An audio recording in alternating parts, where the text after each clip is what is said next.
This week on Weekend Adventure Rides, we are taking on installing some handguards. To start out with, we have the Zeta triple clamp handguard mount. These retail for $62 on RevZilla. Now they do come with extended pinch bolts, so I'm going to go ahead and get those installed and loosely fit here.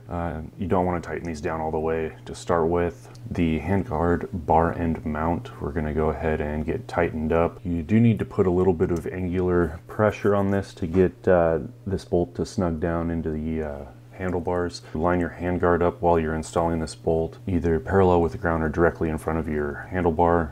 And in this case, I go ahead and tighten this bolt down all the way. Now, because I did put 30mm bar risers on this bike, I do need to adjust the angle of the bolt on the front of the handguard mount here. If you don't have handlebar risers, you shouldn't have to do this. Now with the bolt in the end of the handguards, I'm gonna pull it down and into position and get it threaded into the handguard mount, and then I will go ahead and tighten this bolt down all the way.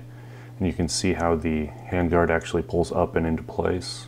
And with the handguards tightened down, we will tighten down the handguard mount. Now moving over to the right side of the bike, we will do the same procedure. These handguards are from the Zeta Handguard XC Pro kit, which includes the handguards, hand shields, as well as bar clamps.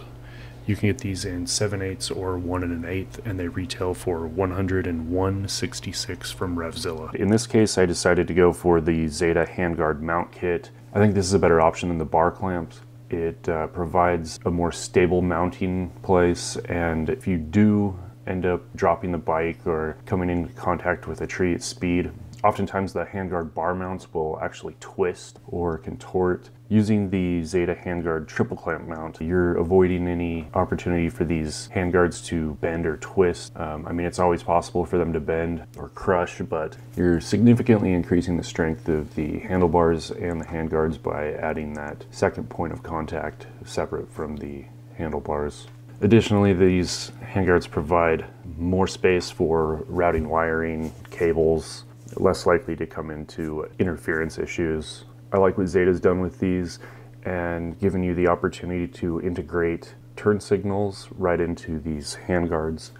Now, the turn signals don't come with the handguards, but you can get those separately. I will be installing those on this bike, so stay tuned for that video. You can see how this greatly improves the look and function of the bike. And like I said, there's no problem installing these even with 30mm risers, if you're willing to modify the mounting point. Thanks for watching this week's episode, and please like and subscribe for future motorcycle content.